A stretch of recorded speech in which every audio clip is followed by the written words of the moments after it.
Chapter 13, the chase trial. As you can see, we have our daylight back. Okay, so it's the end of summer. Morrigan is simultaneously quite excited by the prospect of Jack returning to boarding school so that he is out of her hair. They continue to not be friends. It has not gone well for Jack and Morrigan. And she's also quite nervous because end of the summer means her next trial is coming up. Her next trial is the chase trial, as the name of the chapter would suggest. Now, the Wonder Society have sent the rules for the chase trial with a messenger. The rules are as follows. Every candidate must ride a living steed. This can be any creature of transport with no fewer than 2 legs and no more than 4. Rule number 2, flying creatures are strictly prohibited. And rule number 3, candidates must dress in white clothes only. Any candidate found in breach of these rules will be instantly disqualified. So, comes to the day of the trial, and after much discussion in the days leading up to it, Morrigan still doesn't know what kind of creature of transport Jupiter has arranged for her. He spent the past 3 days having increasingly heated debates with the other staff on the merits of ponies versus camels, and whether a tortoise actually could win a race against a hare in real life, and if they should try it just in case, Frank's idea, and whether an ostrich counted as a flying animal, even though it couldn't fly since it technically had wings. None of these arguments ended well, and none of them put Morrigan at ease. She's also like a little bit confused, as she should be, by the concept of the chase trial, because she thinks, why do the elders care who among these hundreds of children can win a race on the back of some bizarre animal? Why would that be an important thing? And I guess we find out. Now, on the day of the trial, she finds out that, in fact, the noble steed that Jupiter has arranged for her is Fenestra, the Magnificat, of course. Now, Fenestra is a deeply reluctant participant in this event until they actually get to Old Town, where the chase trial is being held. So when they arrive at Old Town and they're getting ready to do the chase trial, Fenestra seems to undergo some kind of transformation, and she turns into this hyper-aggressive, hyper-competitive, threatening thing, pacing before the other child competitors and, you know, saying that, picking various ones out and saying she's going to headbutt that one if it comes too close, and that one better watch his back. And Jupiter explains to Morrigan that, this competitive streak in Fen goes back to her days as an ultimate cage fighter. She was really big on the ultimate cage fighting scene back in the day. Fenestra's kind of storied past and these little nuggets of information that occasionally come out about her kind of bizarre and varied history, sort of an homage to one of my favourite fictional characters of all time, who is Nessa Jenkins from Gavin and Stacey, which is my favourite TV show of all time. Fenestra is heavily inspired by Nessa and is kind of my tribute to Ruth Jones and Nessa Jenkins. At the chase trial, Morrigan runs into possibly one of her least favourite people in the world at this point, Noelle Devereaux, who is just her normal Noelle Devereaux sense. She's taunting Morrigan once again about potentially being in the Free State illegally, and Morrigan at this stage is kind of convinced that it has to have been Noelle or her patron who tipped off Inspector Flintlock, and she kind of wonders, like, does Noelle understand how dangerous that is? Does she know that if I have to go back to the Republic, then I am facing certain death? Of course, Noelle probably doesn't know that realistically because she is a kid, but she's a meanie. Noelle also sort of hints to Morrigan that she has some information Morrigan doesn't about the chase trial. She's wearing a little gold ribbon in her hair, and Morrigan says, "You're breaking the rules. We're supposed to be wearing only white." And Noelle kind of tosses her hair and says, "That's just my little nod to the elders about the secret dinner." Morrigan doesn't know what the secret dinner's about, and she thinks Noelle's probably just making things up to make fun of her. Then she goes to the start line, and the rules are, or the chase trial is fully explained by the officials. "The chase trial is not a race," said the woman, her voice booming. "Not exactly, anyway. It's a game of strategy. You are not looking for a finish line, you're looking for a target." They unveil this map, and it's this kind of, it's a map of Old Town, which is the very center of the old center of Nevermoor, the oldest part of the city, right in the middle. And it's kind of a walled city within a city. And there are 4 gates, the north, south, east, and west gate. And it's kind of a weird, organic, misshapen circle that's kind of organically grown out. So there are targets on this map all around Old Town. The targets were scattered across Old Town in 9 very loose concentric rings, like the inside of a tree trunk, each ring a different colour of the rainbow. Close to the outer stone walls, the first ring of purple targets circling the town was densely plotted. There must have been one every 20 or 30 metres. But the closer you got to the centre of town, through sections of blue, teal, green, yellow, orange, pink and red, the sparser the targets became, until finally in the last section, a golden circle that covered massive Courage Square, Morrigan counted only 5 golden targets right in the middle of the square. This is your sole task, the woman with the megaphone was saying. Hit one target, and only one target, firmly with the flat of your hand, she demonstrated. Once you hit a target, you've won. You're through to the next trial. She goes on to explain, you could just do that. You could just hit the target. You're through to the trial. Job done. Maybe you want to take the most efficient, straightforward route. Or maybe you're more ambitious than that. And maybe you want to go for one of the golden targets right in the center of town. Now, the golden target is kind of a golden ticket to something a little bit extra. If you win one of those golden targets, then you get to go to the Elders' Hall. You get to see inside the Elders' Hall that people normally don't get to see inside unless they're actual members of the society. You get to have this small private meeting with the elders themselves, which is a huge honor, and you get to have this secret dinner with the elders. And Morrigan realizes that Noelle has this advantage over her and everyone else because she has a patron who's willing to break the rules and tell her the secrets of the trials when he was not supposed to. Are you surprised that Baz Charlton would do that? No. The society official held up her hands for quiet.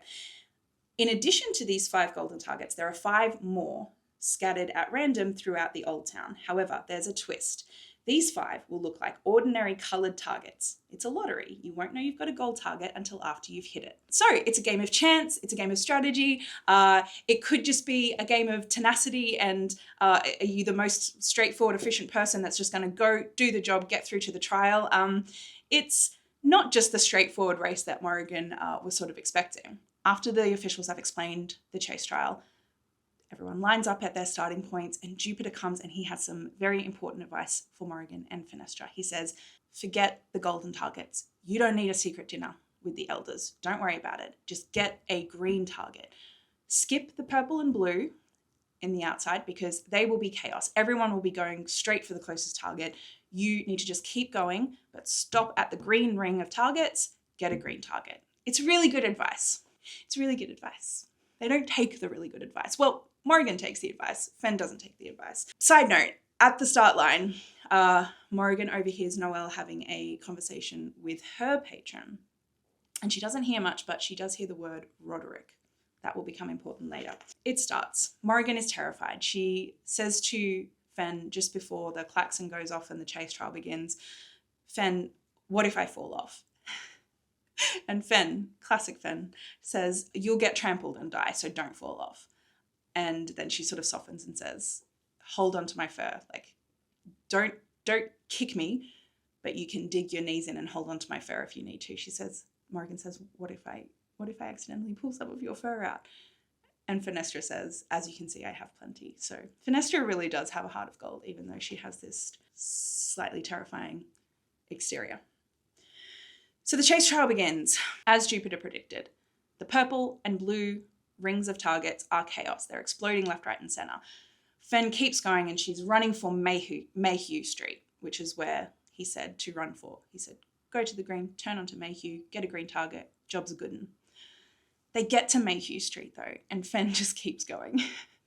Fen is not taking Jupiter's advice. Her competitive cage fighter spirit has kicked in and she's decided, we're going for gold. I'm getting you a gold target, Morrigan. And Morrigan, of course, is terrified. She's lost control of her steed. Not that she ever had control of her steed to begin with. And in the midst of this, Fen says one of my favorite Fenestra lines ever, which is when she says to Morrigan, I'm getting you a golden target. Morrigan says, no, Fen, Jupiter said, and Fen interrupts and she says, Jupiter says lots of things. It's all background noise to me. Hold tight. And that, in a nutshell, is the relationship between Fenestra and Jupiter. He says lots of things and she doesn't listen. She was absolutely the all-terrain beast Jupiter had hoped for, launching from ground to trees, rebounding off the sides of buildings. Morrigan could only cling on for dear life. But one of their competitors, who Fen had singled out earlier as saying if that one comes near me, I'm going to headbutt him, because she could tell he was trouble. She was right. He is stampeding. He has lost full control, and his rider looks absolutely terrified. And Morrigan realizes his rider is Noelle's friend, who she saw at the Wondrous Welcome and who she then again saw at the book trial. Only she wasn't laughing like a hyena, as she'd done at the Wondrous Welcome, nor was she smug and superior like she'd been at the book trial. She looked terrified. Her long black braid had fallen half loose and wild, and she was shouting and pulling hard on the reins to no avail. She'd lost all control of her steed. Morrigan knew the feeling. The rhino, on the other hand, was fierce and determined. He had sussed out who his biggest competition was and was aiming right for them, horn first. Morrigan tugged hard on Fenn's fur and yelled into the Magnificat's ear the only words her brain could force out of her mouth. "Fenn! Rhino!"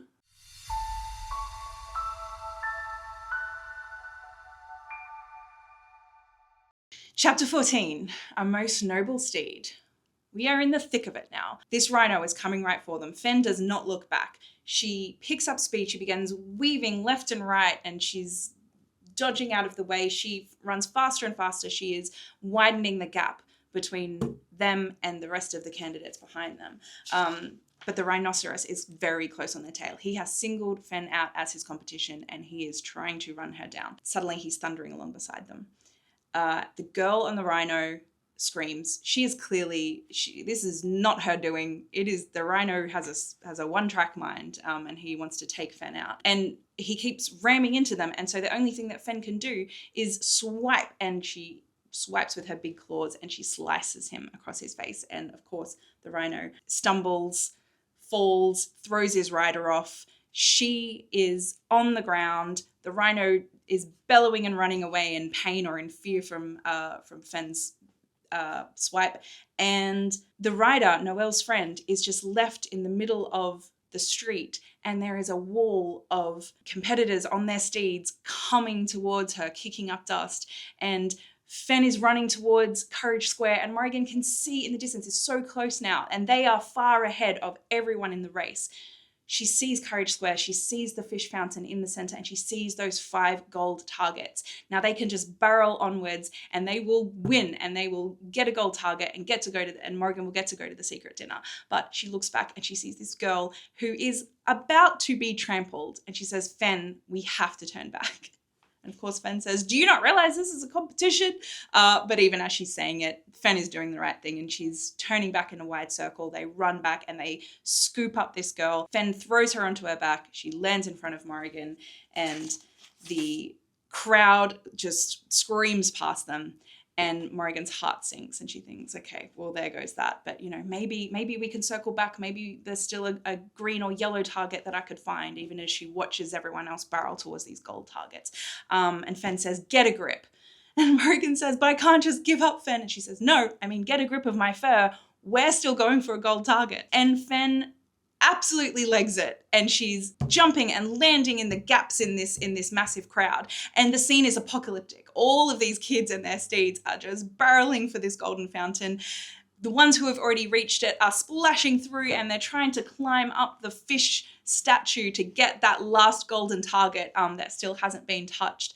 And Fenn is just a beast. She is the all-terrain beast that Jupiter had promised. And she leaps and soars through the air, and she lands right at the top, and she says, "Hit it, hit that target."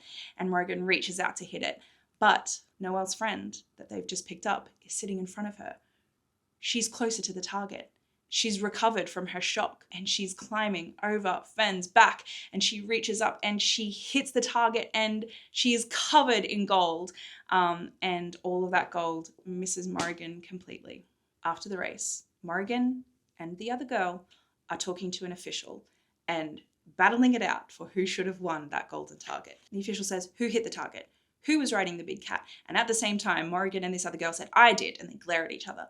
And Morrigan is insistent. She's like, "No, I did. That cat was my steed." The official says, "And your name is?"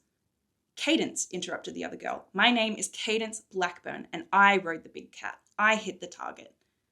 "No, I hit the target. I'm Morrigan Crow, and the Magnificat is my steed." And so they're fighting it out about who won it. And Cadence points out, "I'm the one who's covered in gold. I obviously hit the target." The race official says, "Is that true?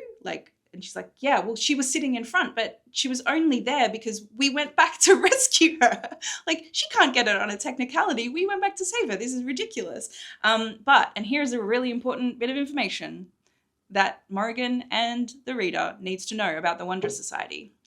The official says, think that's going to get you a place in the Wondrous Society, do you? He shook his head. Why does everyone think valor and sportsmanship are going to win them any favors? We're testing for tenacity and ambition, not bloody niceness. Important thing to know about the Wondrous Society. No good deed is necessarily going to win you the day. When they say they're testing for tenacity and ambition, they're testing for tenacity and ambition. Morrigan says that's not the point. The Magnificat's my steed. I hit the target. This is unfair. And Cadence says nonsense in her low voice, like the hum of a wasp. She stepped closer to the official and looked up at him. That cat was my steed. I hit the golden target, and I will go through to the next trial. And so the official hands Cadence the little golden envelope without another word. And Morrigan could scream at the unfairness of this. And she looks at this official, and the official says, that cat was her steed. She hit the golden target. She will go through to the next trial. As if things could not get worse, in that moment, who saunters by with her pals but Noelle Devereaux, and she's bragging. She is covered in gold dust, and she's holding her little golden envelope like a trophy, and she says, I saw a pink target on the corner of Roderick Street and just decided to go for it. I don't know why. Maybe because pink's my favourite colour, she said breezily. Pink's also my favourite colour, just quietly. Imagine my surprise when it turned out to be one of the hidden gold targets. Guess I'm just lucky. She looked back at Morrigan, grinning at the sight of her still white clothes. Roderick Street, if you recall. Now Morrigan pieces it together and she realises Noelle didn't get lucky. Her patron is helping her cheat. He is handing her everything that she needs to get through to the end of the trials. He told her there is a hidden gold target on the corner of Roderick Street. And so we now know that Noelle is a massive cheat as well as a meanie. Oh, side note, Roderick Street is a street in my hometown near the beach, and it is a street where two of my siblings at different times in different years have both lived in different houses. And so that's a bit of boring, useless information for you, but hello, Roderick Street. So Jupiter hears the story. He's dumbfounded.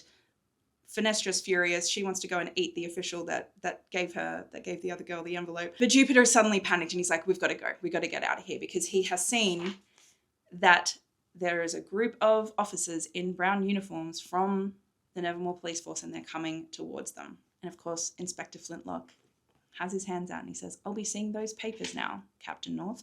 And Jupiter makes a big show of pretending to look for his papers. And Morrigan's thinking, can I run away? Can I just run? If I make a run for it, will I make it to the Wonderground station? And what then? Do I go back to the hotel? Do I just keep running, or am I going to be sent back? And she's seeing the hunter smoke and shadow, and she's seeing her horrible fate. But just as she's about to make a run for it, she hears someone yelling out her name. Morrigan Crow, boomed a voice. Morrigan froze. This was it. She was going to be arrested. Goodbye, Nevermoor. Morrigan Crow, the girl and the cat. Where is she? Has anyone seen Morrigan Crow, the girl who rode the cat? And it's the race official from earlier. And he comes up and says, well, thank goodness I found you. Here's your envelope. He hands her a little white envelope. And this is her invitation to the next trial. And she's so confused. But the race official explains, there was an incident, a bit embarrassing actually. One of those blooming unicorns turned out to be a Pegasus with its wings tucked away and an upside down ice cream cone glued to its head.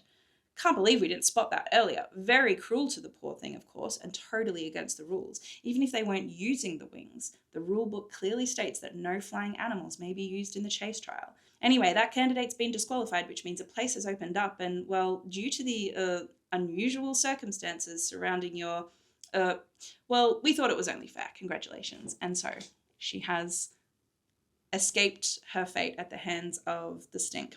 She's gotten through to the next trial. Happy days. Jupiter's happy. Morrigan's happy. Fenestra's happy. The only person who's not happy is Inspector Flintlock.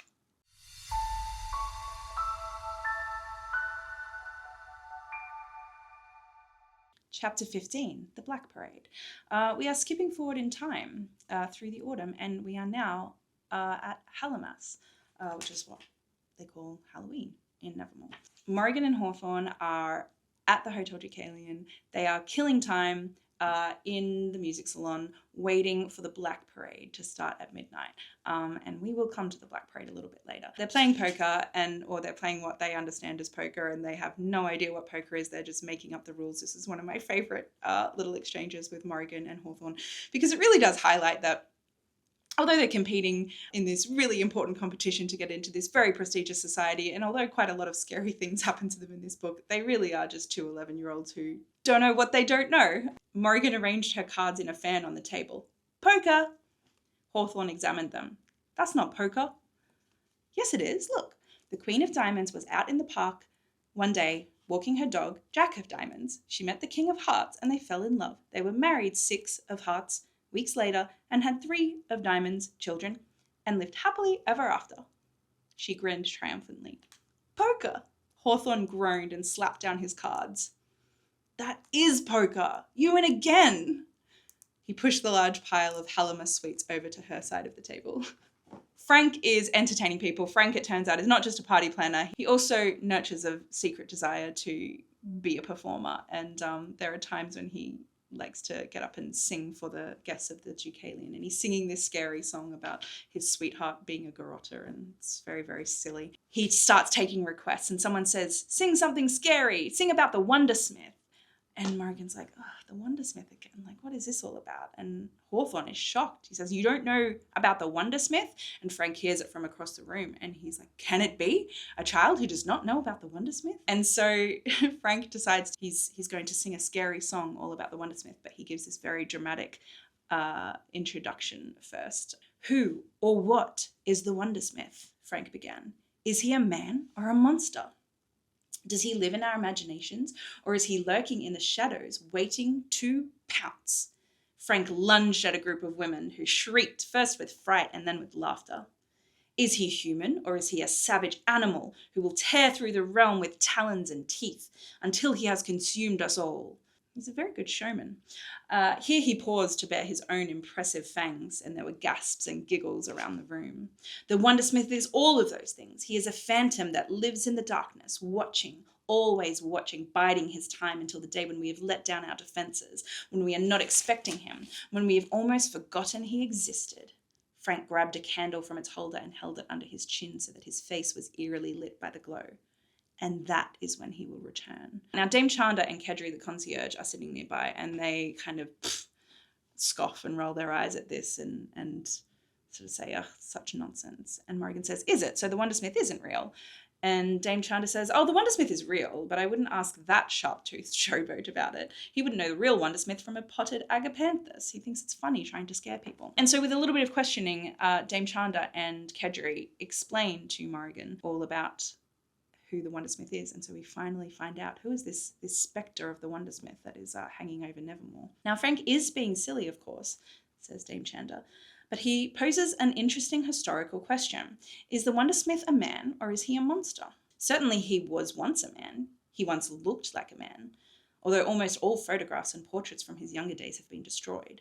Some people say he has turned inside out, and the darkness within him is now on the outside for everyone to see. They say he is hideously deformed, that his teeth and mouth and the whites in his eyes have turned black like a spider, that his skin is greyed and decaying like his decaying soul. Is it true he was exiled from Nevermoor? Asked Hawthorne. Yes, said Dame Chanda, her expression grave. Over 100 winters he's been in exile, banned from Nevermoor, from all 7 pockets of the Free State.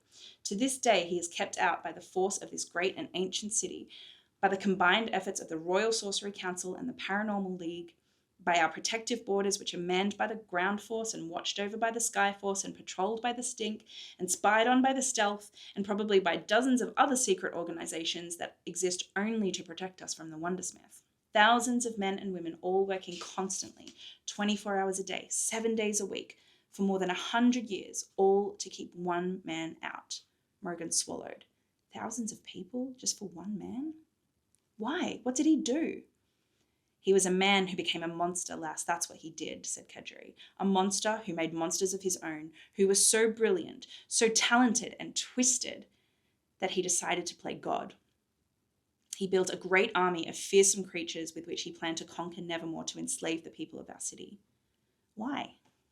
Kedri blinked. For power, I suppose. He sought to own the city, and by owning the city, to own the entire realm. Some people stepped up and tried to stop him, added Dame Chanda, but they were massacred. Brave, selfless men and women destroyed by the Wondersmith and his army of monsters. It happened not too far from here in the Old Town. The place where they died was renamed for those brave people, Courage Square. So now we know where Courage Square is called Courage Square. So that day, the day of the massacre of Courage Square, that is the day that Squall disappeared from Nevermoor, and nobody quite knows what happened, according to Dame Chanda and Kedgeree. Some say he was weakened by the attack, some say his monsters deserted him, that they'd got a taste for death and liked it. And so they melted away into the darkest corners of Nevermoor, where they lurk still, killing off its people one by one, waiting for the day when their master will return to conquer the city. And Kedgeree sort of says, chill, Dame Chanda. It's not true, let's not frighten the children. But the children are already frightened. Morrigan says, what if the Wondersmith finds a way back in? This is an ancient and powerful city, children, said Kedgeree, protected by ancient and powerful magic, more powerful than any Wondersmith. And they hear Fen calling them, and that's when they run off, because Fen's going to take them to the Black Parade. And Hawthorne can't wait to get out of there and away from this scary story, which he is hating. Okay, we're at the Black Parade. There are thousands of people in Hallowmas costumes out in the street, lining the streets of Old Town, waiting for the Black Parade to begin. The Wondrous Society had started the parade hundreds of years ago, Jupiter had said. It was originally a silent procession of society members, dressed in formal black uniforms with their gold W pins at the throat, marching to honour those ones being the name for Wondrous Society members. It's not used very often in the books, but it does exist. Who had died in the last year. They walked through the streets in rows of 9 on Hallowmas night, when the walls between the living and the dead were thinnest. As the years went by, the people of Nevermoor started gathering to watch the procession in silence and pay their respects. It became one of the city's most sacred traditions, and they called it the Black Parade. Now, after the Black Parade, after the first part of the Black Parade, which is the solemn, sombre march of Wondrous Society members. Members hold a candle to represent any of their fellow society members who have passed away as well. After that bit comes the bit that Hawthorne is most excited about, which is the big, fun, explosive, ridiculous half of the Black Parade. This is what they're really here to see. And Fen has been given the task of babysitting them, taking them to this. It says, though she wasn't thrilled to be babysitting, Fen took her duties very seriously. When anyone came too close, she hissed and bared her teeth until they retreated wide-eyed, and a small plot of empty space miraculously ballooned around Morrigan and Hawthorne. She was like a mean, furry force field. The ideal description of Fen, basically. The parade was led by a marching band dressed as demons, conducted by a flickering, ghostly apparition. They were followed by a procession of what looked like garden hedges, trimmed into animal sculptures, brought to life by some mysterious combination of puppetry and mechanics. So there's all these different groups and floats that are going through. There's a giant werewolf float, and Morrigan's favourite is the Alliance of Nevermoor Covens. Now, originally, this scene it wasn't Fen that was babysitting Morrigan and Hawthorne that had brought them to the Black Parade. It was originally Hawthorne's family. So we don't meet Hawthorne's, spoiler, we don't meet Hawthorne's family until book 2, Wondersmith. But this was the scene where we were supposed to first meet them. And so this line that I gave to Fen, it ended up just being that there were so many characters introduced in this first book that, as often happens, we had to hold it back and save it for the next one. But this line that I gave to Fen was originally supposed to come from Hawthorne's mum, Cat Swift. And I think that if you're familiar with Cat already, once you've heard this in Cat's voice, you kind of can't unhear it, because it was very clearly written for Cat Swift. They've embraced the cliche this year, haven't they? Said Fen in a tone of grudging approval. The witches wore pointed black hats and had fixed fake warts to their noses. Some carried black cats, and others flew on motorized wooden broomsticks. Cackling filled the air. Normally they're all, oh, don't stereotype us, we're just normal people. This is better, witch it up, ladies. It sounds okay coming from Fen's mouth, but like once you imagine Cat Swift saying it, it's like, yeah, of course that's a Cat Swift line. Anyway, so all of these scary parade floats and whatever are going past. And then there is a float that gets a different reaction from the crowd. It suddenly stops being fun and people look genuinely scared. It wasn't as big as the werewolf puppet and in Morrigan's opinion nowhere near as scary, but a lot of parents looked very unhappy as it lumbered past and children hid their faces. Even Fen was frowning, although Morrigan couldn't tell if it was just her everyday grumpy frown or her special occasion grumpy frown. And she hears someone say, "Oh, do they have to ruin the fun? Like, why do they have to have a parade? Why do they have to have a float of the Wondersmith?" Morrigan's slightly amused by this. She's like, "That's the Wondersmith?" It didn't look frightening, just a hunched old man with sharp black teeth, black eyes, and a swirling cape, his fingers ending in long talons. Occasional sparks of fire shot from his hands and eyes, and a silly, maniacal laugh issued from a speaker in his mouth. Morrigan wondered how anyone could be frightened of something so daft, but then she remembered the story of the Courage Square massacre, and Dame Chandra's words rang in her head. He was a man who became a monster. The next float is the one that Hawthorne has been waiting for. It is the Morden Cemetery float, and it is a cemetery, basically, like a fake cemetery that's floating along or rolling along on wheels. And there are people. Morrigan knows it's only people dressed up as zombies, but it does genuinely seem quite scary to her. They're crawling out of graves and groaning, and it's quite terrifying. And Hawthorne was right. It is the best float. But it is so popular and it is so good that the crowd kind of gets in their way, and a man comes and stands in front of them and they can't see it properly, and Hawthorne says, "Quick, let's go, there's a rubbish skip in the alley back there. Let's go and stand on it so that we have a better view." And so they go into this alley and they hear a voice saying, "Please, somebody please help, I've fallen down." It sounded like an old lady, frail and frightened. Morrigan and Hawthorne exchanged a glance. Hawthorne took one last longing look at the Morden Cemetery float before jumping down from the skip. And they go cautiously down this alleyway, and the voice is coming from the sewer underneath, from beneath a manhole. They pry it open, and they look down, and it's completely dark. And Morrigan says, "Hello, are you down there?" "Oh, thank goodness you heard me. I tripped and fell, and I think I've broken my ankle. I can't climb up by myself." "Okay, don't panic," Morrigan shouted. "We'll climb down and help you." Hawthorne pulled her aside, whispering anxiously, "I'm no expert, but do you reckon maybe if you hear a voice from the sewer asking you to climb down inside, you should consider not climbing down inside?" "She's just an old lady." Morrigan was trying to convince herself as much as Hawthorne. There was something weird about it. "Since when are you scared of old ladies?" "Since they started shouting at me from sewers." Sensible. Voice of reason. Morrigan, unfortunately, you can probably see this as a pattern with Morrigan by now. She can't walk past an injustice. She can't walk past someone in need of help. And so she's like, "Okay, we got to go down. We got to go down into the sewer. We got to help the little old lady who's broken her ankle." And she goes down the ladder. She's feeling very nervous. She's climbing down into the dark. When she gets to the bottom, she looks up and the manhole has been covered over. The light is gone. She's in total darkness. "Hello? I can't see you. Where are you?" No reply. Morrigan's heartbeat quickened. "Hello?" she said. Her voice echoed. "Are you all right?" She looked up. The light from the alleyway above was gone, as was Hawthorne. She gasped and reached for the ladder, grasping all around in the dark, but it had disappeared too. "What's going on?" demanded Morrigan. She tried to sound tough, but her voice came out squeaky. "This is not funny." The old lady cackled with laughter. Morrigan heard the unmistakable sound of a match being struck. The darkness yielded to glowing yellow light, and Morrigan blinked into the sudden glare. When her eyes adjusted, it was clear that she and the old lady were not in a sewer at all, and they were not alone. Dun dun dun! I can't end every chapter saying dun dun dun, but that was a real dun dun dun moment, if you know what I mean.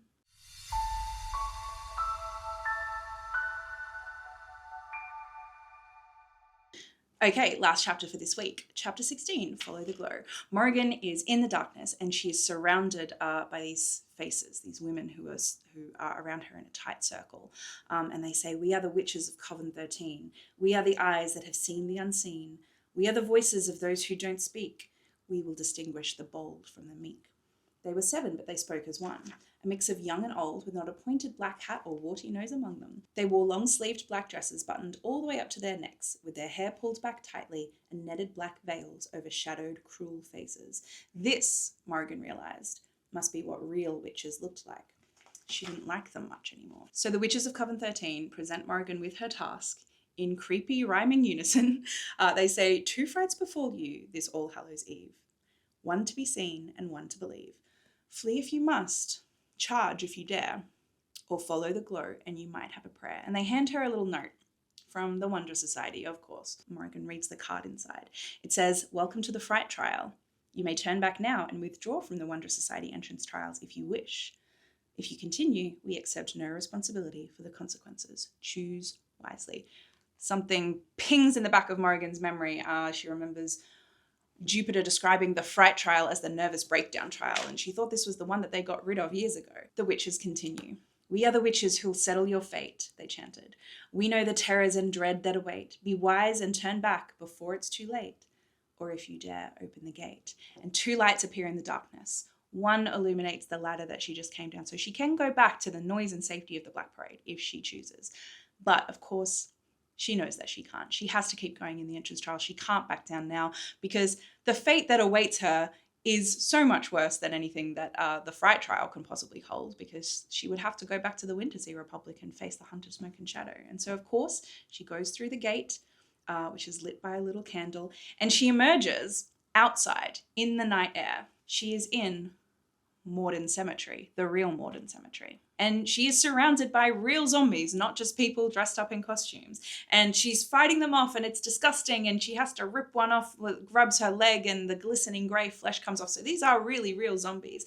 And in the midst of this hectic scene, Hawthorne arrives, and he's swinging a flaming torch wildly, and he fights them away. And they talk it out and realize they've both been presented with this task from Coven 13. Hawthorne followed the glow of the candle into the Fright Trial, just like Morrigan does. And something clicks for Morrigan, and she says, follow the glow, that must be a clue, that must be what we have to do. She says, where did you get that torch from?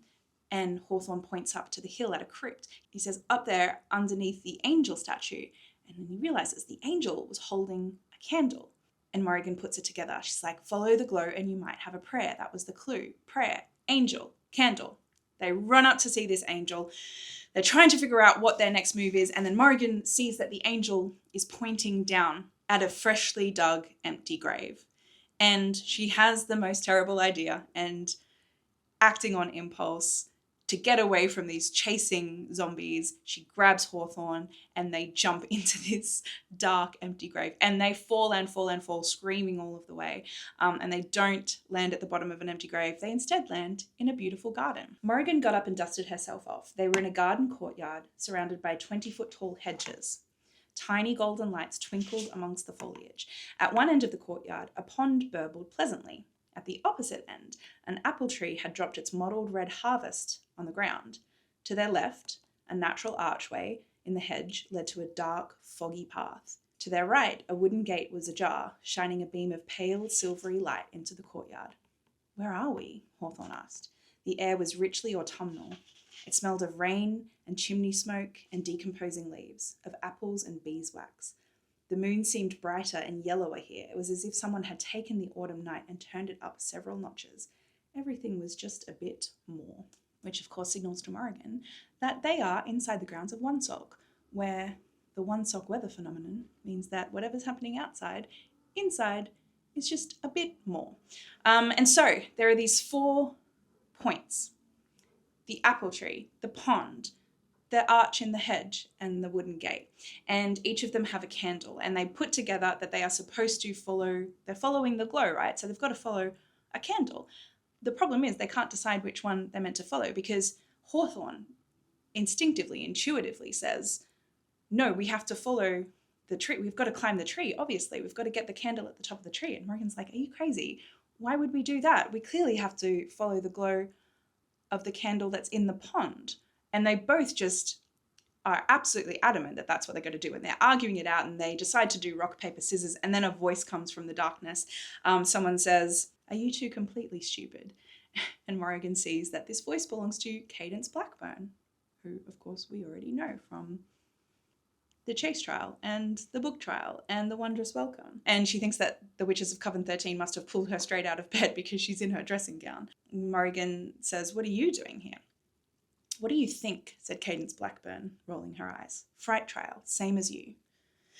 And then Morrigan confronts Cadence and she says, you're a cheat, because she's remembering what happened at the chase trial. And Cadence seems sort of taken aback when she says this for some reason. The girl's sour expression faltered, and surprise flickered briefly across her face. You remember me? Of course I remember you, said Morrigan, feeling her anger rise. You stole my place in the chase trial and my ticket to the elders' dinner. And Cadence is sort of flabbergasted for a moment, and then she quickly gets over it and comes to her senses, and she says, yeah, well, the dinner was a bust anyway. Noelle just hogged the limelight and spoke about herself the whole time. So Cadence explains, we all get dumped here and everyone goes gaga over one of the candles. It's part of the test. You're meant to pick the one you're drawn to. At least that's what I think. And Hawthorne says, well, if you're so brilliant, why haven't you gone through? Are you scared? And Cadence makes a face and she says, of course I'm not scared. Nobody's jumped in the pond yet. They've all gone for the other three. I was waiting. So this tells us two things. It tells us something about Cadence, which is that she's careful and cautious and smart, and she's not scared. She's really not scared, but she's clever and she's watching and observing. She is a person who is used to watching and observing others, and then making a judgment, making a decision based on that intel, which is quite clever. The other thing it tells us is that going for the pond is kind of unusual. And so the fact that Cadence and Morrigan both are drawn to the candle in the pond says something about their personalities. Anyway, Cadence pushes her into the pond because she gets so annoyed. She says, of course, you were waiting to see what happens. You don't want to jump in first yourself in case it's something bad.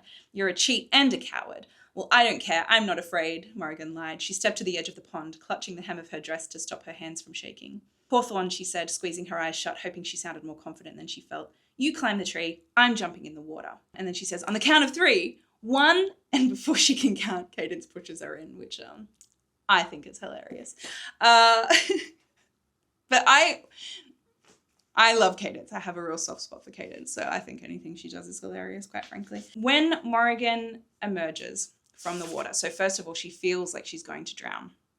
She's kicking and she's struggling upward, and she thinks that she's going to lose all of her breath in her lungs until finally she emerges, still, dark, dry land. She gulps mouthfuls of sweet cold air into her empty lungs. So she has emerged back out on the street where she was standing to watch the Black Parade, but it's empty. Everyone's gone home. How long ago did she start the fright trial? It's dark. She calls out, hello, afraid of what she might hear. And afraid she'd hear nothing at all. But there was something, a gentle fluttering. Looking up, Morrigan saw a black thing like a small bat or a large moth. It winged its way down through the glow of the gaslight, quivering on the breeze before landing precisely at her feet. A black envelope with her name on it. She bent to pick it up. Inside, a note. You have failed. They are coming. Get out. She's terrified. She feels all of the muscles in her body tighten. She'd outrun her curse all year long, and it had finally caught her. The quiet was shattered by the bellow of a hunter's horn, the clattering of hooves on cobblestones. The note fell from Morrigan's hand, floating to the ground in slow motion and landing with the back facing up. It bore only one word, run, but there's nowhere to run. The hunter, smoke and shadow have finally come to claim her. An unexpected voice spoke somewhere in the back of her head. Shadows are shadows, Miss Crow. They want to be dark. So Morrigan thinks, the hunter, smoke and shadows, they want to be dark. I have to stay in the light. And she sees this glowing gaslight in the street. And she decides, I've just got to get up to that light. And she climbs. She's in a panic and she just climbs this street light. And then suddenly, as she's getting closer, the street light is turned into the ladder. And she's climbing up the ladder out of the sewer. And she emerges in the real alleyway where she heard the old lady's voice and climbed down into the sewer. And she is so relieved she has finally found her way to safety. And it was all part of the fright trial, she realizes, and she's very relieved. And then she hears Hawthorne saying, I don't need legs to fight you, came Hawthorne's frenzied voice. Morrigan opened her eyes to see him crawling up from the sewer, using only his upper body. Come back here, you coward, I'll fight you legless. And Hawthorne's end of his fright trial involved a dragon biting off his legs, and he had to fight this dragon legless. Just as I think it's all over, everything goes dark again, and the witches of Coven 13 return. And they say to Morrigan and Hawthorne, we are the witches of Coven 13, Abigail, Amity, Stella, Nadine, Zoe, Rosario, sweet Mother Nell. That's the old bat who pretended she fell. You have been chosen, young Swift and young Crow. You will proceed to the trial of show. Your courage and daring whilst facing a fright have served you both well on this Hallowmas night.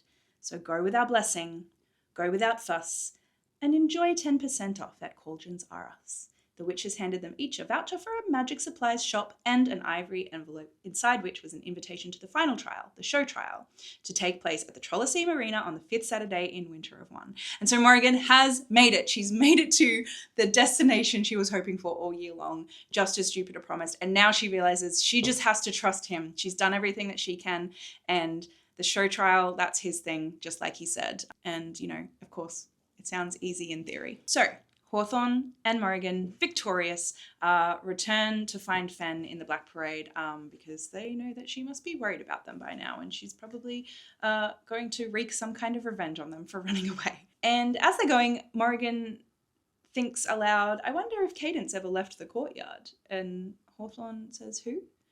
The girl who pushed me in the pond. That's her name, Cadence Blackburn. Morrigan ducked as a bat swooped overhead, its last hurrah for Halamus. I wonder if she ever jumped in, probably still sitting there, the chicken. Hawthorne looked puzzled. What are you talking about? What happened after I left, says Morrigan. Did you see her jump in, or see who jump in? Very funny, Hawthorne. So it's quite clear that Hawthorne doesn't remember Cadence. He is not sure who Morrigan is talking about. Morrigan knocks into a woman, gets thrown to the ground, and hears a voice say, Dear me, how rude. Are you all right? Let me help you. Morrigan looked up, slightly dazed, to see a man in a grey overcoat with a silvery scarf wrapped around his neck and half his face. It's Mr. Jones, again. He has come to see the Black Parade. He says, some friends of mine were marching in the Black Parade. I'm just here for the night. I'm not staying at the Hotel Deucalion this time. They have a little chat. Mr. Jones asks how the trials are going. And Morrigan thinks about the trial that she just went through and remembers the voice that she heard in her head. And she realizes that was Mr. Jones's voice saying, shadows are shadows. They want to be dark. And she thinks, should I tell him? Would that be weird?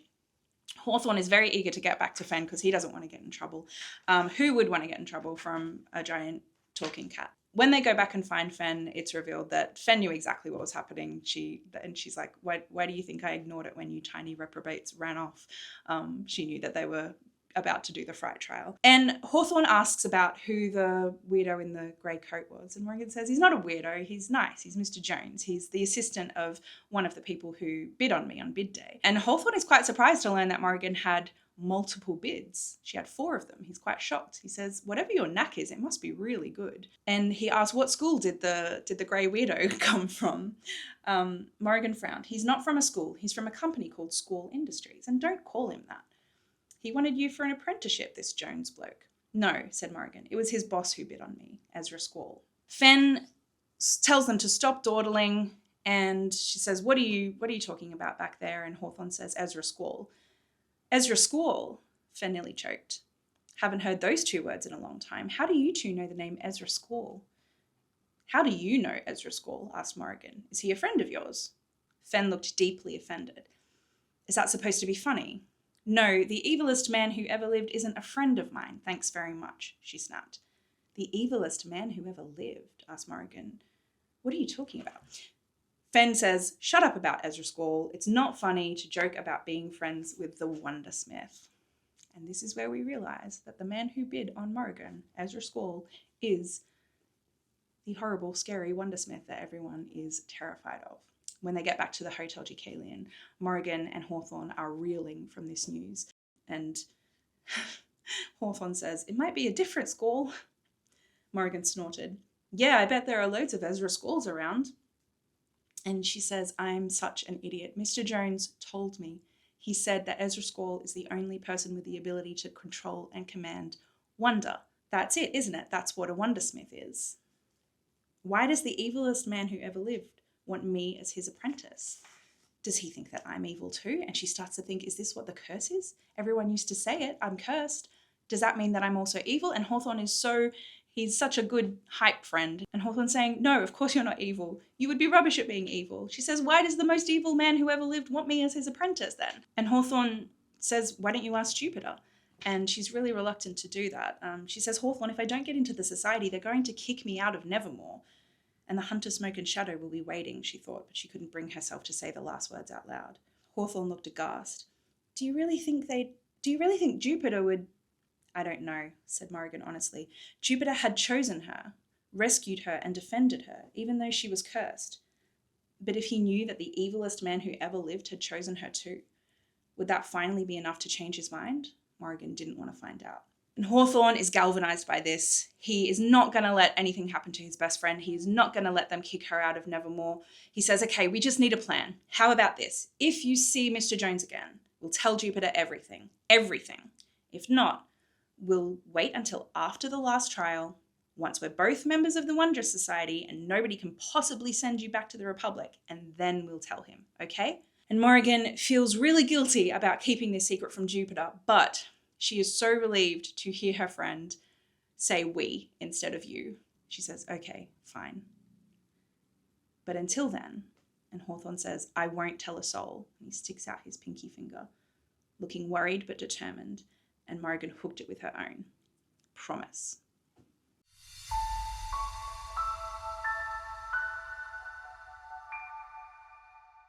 Okay, that is the end of this week's chapters. I strongly suspect this was a long one. Again, I tried to keep the yapping to a minimum, but there was a lot of stuff that happened. We went through 3 trials in this lot of chapters. Next week, we're going to come back with chapter 17, and we'll be reading right through to the end of chapter 26. I hope you enjoyed this week's recap. I hope you enjoyed reading those chapters. Now, I did put out a call on Instagram rather optimistically saying, if I have time, if I don't do too much of this in this video, I will answer a couple of questions related to this week's chapters. I'm not going to do that because I strongly suspect that this video is quite long enough, but I might get back to that and just answer a few of those questions as a Q&A on Instagram. Thank you so much for participating. Thank you for your great comments and shares and everything. And yeah, I'll see you next week for the 3rd and final part of the book 1 read along before we jump into book 2.